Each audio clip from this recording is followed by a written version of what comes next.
अस्सलाम वालेकुम नाज़रीन, आप देख रहे हैं CH न्यूज़ में हूं ज़हीर अहमद। नाज़रीन, जब से मुज़ाकरात की बात शुरू हुई है, हुकूमती वज़रा और हुकूमत के जितने लोग हैं, ख़ास तौर पे नून लीग के लोग, वो बहुत ज़्यादा परेशान भी हैं और उस मुज़ाकरात से बच भी नहीं पा रहे। इसकी वजह ये है कि शायद कहीं से भी प्रेशर है कि आप मुज़ाकरात में उनको एंगेज करें।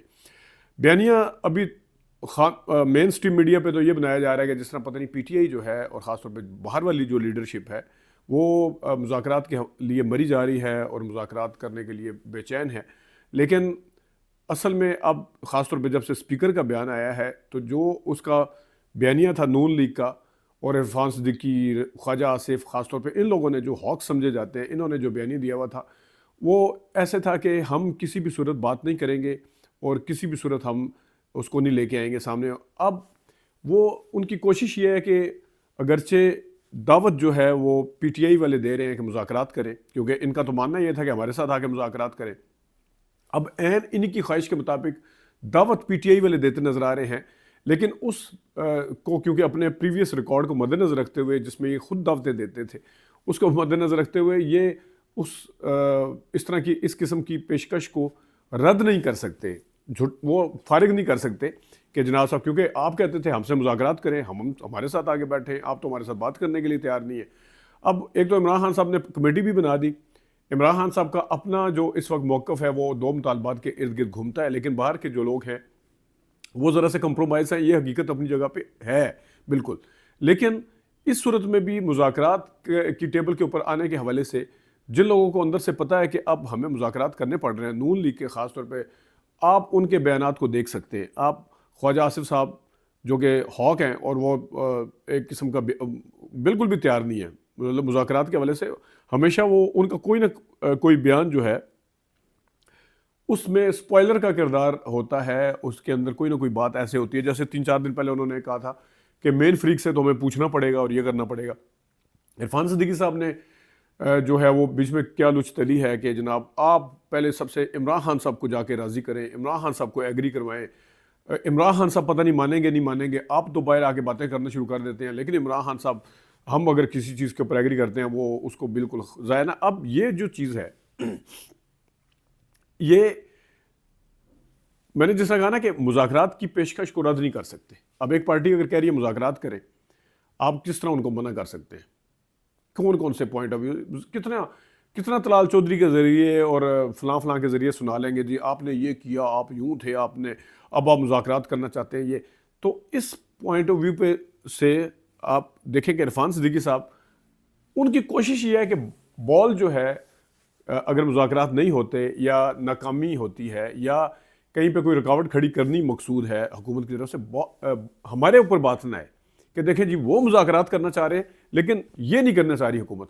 तो इस चक्कर के अंदर उन्होंने अब वो एक नया पख निकाला जनाब के पहले इमरान खान साहब से पूछ लें, पहले उससे पूछ लें। तो ये इरफान सिद्दीकी साहब से कोई पूछे, ये चीज़ तो फिर आपके ऊपर भी फिट आती है, आपकी हुकूमत के ऊपर और आपके बंदों के ऊपर भी फिट आती है, क्योंकि आपके हुकूमत के वज़ीर दिफा कहते हैं कि जो भी बात होगी, जो भी मुज़ाकरात होंगे, उसमें हमें दूसरे फरीक को यानी इस्टेब्लिशमेंट को पूछना पड़ेगा। तो आप जब PTI के ऊपर इल्ज़ाम लगाते हैं कि आपका मैंडेट ही नहीं है, बाहर जो लीडर फिर रहे हैं, आप जाके इमरान खान साहब से पूछें, तो ये तो आपके ऊपर भी फिट आता है कि आपके पास कितना मैंडेट है बात करने का। आपके बस में हो तो आप तो हमेशा के लिए जनाब सब दरवाजे बंद करके ताले शाले लगा के चले जाएं, क्योंकि आप तो चाहेंगे नहीं है कि मुज़ाकरात की टेबल के ऊपर कोई आए, किसी की कोई बात बने, किसी के कोई ताल्लुकात आपस में ठीक हो, कहीं से कोई रास्ता अगर PTI के लिए निकले, आप तो कभी भी नहीं चाहेंगे। तो फिर तो आपका भी मैंडेट, जिस तरह आपके वज़ीर दिफा साहब कह रहे हैं कि इमरान खान सबसे पहले पूछ के आए, तो फिर तो आपका भी मैंडेट नहीं है असल में, तो फिर फैसला कहीं और पे होना है। और इस वक्त जो मुज़ाकरात की टेबल के ऊपर आना, अयाज सादिक साहब का बाकायदा तौर पर दावत देना, ये कोई मामूली चीज़ नहीं है। ये नहीं है कि हुकूमत के अंदर कोई मोहब्बत जा गई है PTI की, ये नहीं है कि हुकूमत जो है मरी जा रही है या हुकूमत ख्वाहिशमंद है इवन कि ख्वाहिशमंद है कि मुज़ाकरात किए जाएँ। ये सिर्फ और सिर्फ एक चक्कर है, और वो चक्कर क्या है कि उनको कहा गया है, कहीं पे प्रेशर है। मेन स्ट्रीम मीडिया के ऊपर आप जितने मर्जी बंदों पर पाबंदी लगाएं, जितने मर्जी सेंसर लगा लें, जितना मर्जी जो कुछ कर लें, लेकिन हर किसी को पता है कि इस टाइम पाकिस्तान की सियासत में और पाकिस्तान और अमेरिका के आपस में रिलेशन में और पाकिस्तान अमेरिका में जो कुछ हो रहा है वहाँ के आने वाली जो टीम है वो क्या क्या कह रही है, इमरान खान साहब के हवाले से किस किस तरीके से मुतालबात किए जा रहे हैं कि उनको फ्री किया जाए, उनको छोड़ा जाए, रिहा किया जाए, ये आपके सामने है। और आपने देख लिया शीज़ा फातिमा जो वो उसकी बनी हुई है वज़ीर, किस तरीके से वो इंटरनेट को सुस्त करने में या एक्स को बंद करने में डिफेंड करने की कोशिश करी थी। मतलब आप ज़रा तरीका चेक करें। आप कह रहे हैं कि सिक्योरिटी रिस्क की वजह से एक्स बंद है, लेकिन इस्तेमाल 2% है, तो जिस चीज़ का इस्तेमाल 2% है वो सिक्योरिटी रिस्क कैसे हो सकता है? आपके बकौल कह रहे हैं ना कि फेसबुक का इस्तेमाल ज़्यादा, टिकटॉक, वैसे बाय द वे टिकटॉक भी दो तीन दफ़ा पहले बंद किया गया है, लेकिन इस वक्त क्योंकि बड़ा जो एक थ्रेट है एक किस्म का वो एक्स है, उसको आपने फरवरी से अभी तक बंद किया है।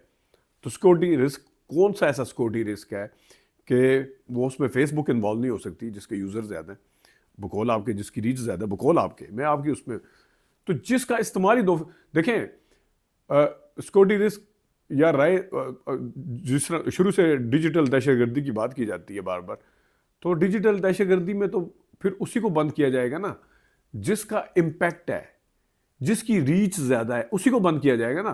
किसी ऐसी फजूल चीज़ को जिसका इस्तेमाल ही नहीं है कोई क्यों हाथ लगाएगा, उसके हवाले से किसी को क्या लगे, क्यों करेगा?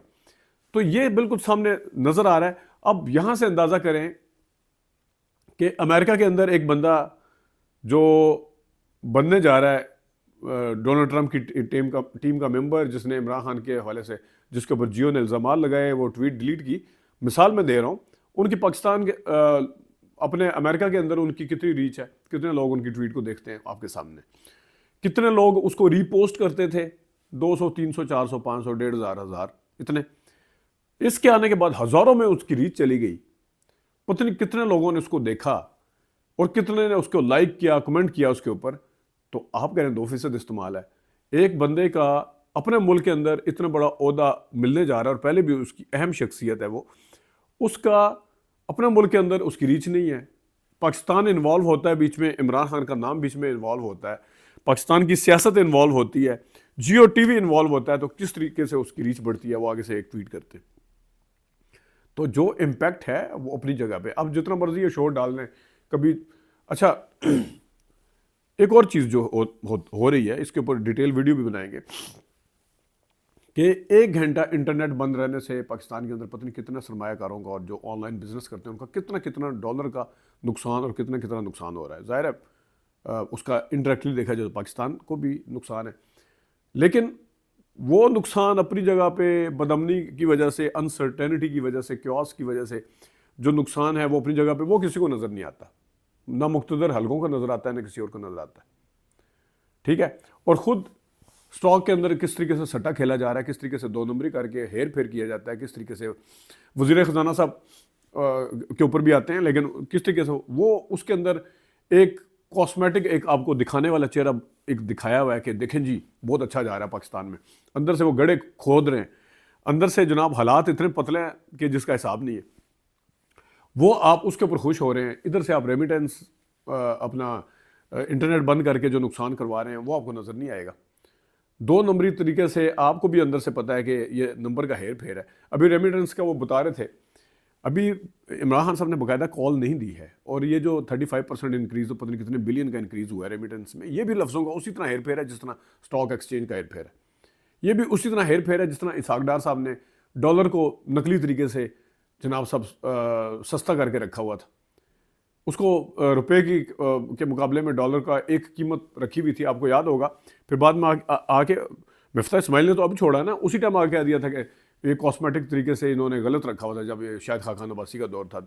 डॉलर की अगर असल कीमत के ऊपर लाया जाता तो अंदर से इतनी खोखली इकॉनमी ना होती। तो ये लफ्ज़ों का हेर फेर, ये जितने मर्जी आप फिगर्स जो हैं आप यकीन कोई नहीं करेगा, क्योंकि अभी ये जो साल क्लोज हो रहा है उस पर पता नहीं, क्योंकि इसकी रेमिटेंस के ऊपर बैन की अभी तो बाकायदा तौर पे कॉल नहीं दी गई, जो सिविल डिसओबीडियंस के साथ है उसकी कॉल नहीं दी गई, लेकिन उसकी बात कब से हो रही है? ज़्यादा से ज़्यादा हद हो गया महीना भी नहीं हुआ मेरे ख्याल में, 3 हफ्ते हुए होंगे कि अभी हो सकते हैं जी रेमिटेंस। तो ये जो रिकॉर्ड आया है, रिकॉर्ड तो आपको पता है उसका साल का, उसमें ये वाले तो चीज़ें इंक्लूड नहीं होती, तो उसमें पिछले वो थे कि रेमिटेंस वगैरह भेजते हैं, तो इसमें हुकूमत जो है उसको भी ऐसे तरीके से पेश करने की कोशिश कर रही है। अच्छा, एक तरफ कल की खबर थी कि गैस महंगी होगी 26% के पता नहीं कितने फीसद, और कल ही की खबर थी कि पंजाब असम्बली के अंदर अपनी तनख्वाहें जो हैं वज़ीरों ने 900 या 800 गुना ज़्यादा अपनी बढ़वा ली है, 1.5 लाख से 9 लाख पता नहीं कितनी कर ली। और जो मेंबर्स हैं 1 लाख से यानी लेस देन लाख थी, और उसमें आप देख लें कि 4 लाख है, और अलाउंस वगैरह डाल के उसकी 5 लाख कर लिया। ना तो सिंध की इतनी सैलरीज हैं, ना केपी की हैं। बलोचिस्तान के तो मेंबर भी काम है, सारा कुछ काम है, और उसकी कोई चीज़ नोटिस में नहीं आती। सबसे बड़ी असम्बली जो है वो पंजाब की है। आप कहते हैं अपने पेट पे पत्थर बांधें, काटें, फलाना, गरीब के लिए गैस महंगी, बिजली महंगी, फलाना चीज़ें, हर चीज़ महंगी, और अपना जनाब सब बढ़ा रहे हैं। और बड़े बड़े जो अहमद बिलाल महबूब जैसे और सारे उसको जस्टिफाई कर रहे हैं। मतलब हर अच्छा, और जजों के साथ मिला रहे हैं। जज एक तो पढ़ लिख के आते हैं, उनका कोई साइड बिजनेस नहीं होता, इसलिए सैलरी उनकी भी नहीं होनी चाहिए। और दूसरा कहा जाता है कि इंसाफ देने में उनको कोई रुकावट ना हो, हालांकि सारा कुछ होने के बावजूद भी आपके सामने ही है जिस तरीके से इंसाफ मिलता है। लेकिन बहरहाल कहीं ना कहीं शायद कोई जस्टिफिकेशन होगी, क्योंकि दुनिया में भी जजेस की सैलरी होती है ज़्यादा, पाकिस्तान में ज़रा ज़्यादा ही है। लेकिन MPAs और MNA और इनकी सैलरी किस तरीके से ज़्यादा हो सकती है कि इतनी ज़्यादा सैलरी? आप हर बंदा अपना जो ताकतवर है अपनी अपनी सैलरी बढ़ाता रहे, चल भी इदारे अपनी बढ़वाते रहे, ये अपनी बढ़वाते रहे, अब क्योंकि चलता है, खुद उन्होंने कानून साजी करनी है अपने हक में। तो इनके तो साइड बिजनेस हैं सबके, MPAs MNA के। बहुत कम ऐसे हैं जो जिनका उड़ना बिछोड़ना सिर्फ सियासत है। इनके साइड बिजनेस है, जजेस के साइड बिजनेस ही होते हैं। ये थोड़ा डिफ्रेंशिएट करें। मैं जजेस की साइड कतई नहीं ले रहा, लेकिन जिस तरीके से बयानिए को और जिस तरीके से उसको स्मोक स्क्रीन करके घुमा फिर आगे पेश किया जाता है ना, मैं वो आपको बताने की कोशिश कर रहा हूँ कि उनके साथ आप मुकाबला लगाना शुरू हो जाते हैं। आपके बिजनेस, किसी का कुछ बिजनेस है, किसी का कुछ बिजनेस, कोई जागीरदार है, किसी की फैक्ट्रियाँ चल रही हैं, किसी की शुगर मिलें चल रही हैं, किसी का लेदर का कारोबार चल रहा है, किसी का क्या चल रहा है। तो MPAs, क्योंकि वो तो वैसे भी कहा जाता है कि सियासत आम बंदे का काम ही नहीं है, इतने करोड़ों करोड़ों और अरबों अरबों तो खर्च हो जाते हैं, तो आम बंदा तो खर्च नहीं कर सकता। वो तो ज़ाहिर है कोई तगड़ी पार्टियाँ ही आती हैं वही सियासत में। आप अपने अपने हल्के, जो भी आप जहाँ से भी आप बैठे सुन रहे हैं, अपने हल्के के देख लें। क्या आपके हल्के का MNA या MPA जो है वो इलाके का सबसे गरीब आदमी होगा, या इलाके का उस दर्जे का लेवल का जिसकी कमाई है वो होगा? नहीं। आप देख लें, हर हल्के में से आप MNA MPA उठा के देख लें, तगड़े तगड़े लोग होंगे जिनकी ज़मीनें हैं, जिनकी जायदादें हैं, जिनकी फैक्ट्रियाँ हैं, जिनके क्या है। तो उनकी जनाब सैलरी बढ़ा रहे हैं किससे? पाकिस्तान के टैक्स उससे। और ऊपर से सदके जाऊँ उनके जो सवाल करते हैं बाहर मुल्कों में जाके, IMF को भी नज़र आता है कि आप आवाम के ऊपर बिजली इतनी महंगी करें, आप गैस इतनी महंगी करें, आप ये करें ये करें, नहीं नज़र आता। तो इनके हवाले से कुछ नजर, ये फिर अंदरूनी मामला हो जाता है। यानी बाकी मामला जो है वो उनके काम के हैं सारे। जहाँ पे ये सैलरी बढ़ने की बारी आएगी, अगर MPA वगैरह की, MNA की, वो अंदरूनी मामला है। पाकिस्तान की आवाम को कितना रगेदना, उसको गन्ने के रस कितना, किस तरह उसकी मशीन के अंदर दे के उसके अंदर फोक निकालना उसके अंदर से, वो अंदरूनी मामला नहीं है। वहाँ सारी अपनी पॉलिसी बताएंगे। ये जो MNA और MPA होंगी, अंदरूनी मामला है जी, अंदरूनी मामला है। तो ये कुछ चीज़ें थी जो हमने डिस्कस करनी थी। अपना ख्याल रखिए। अभी तक के लिए इजाज़त दीजिए। अल्लाह हाफ़िज़।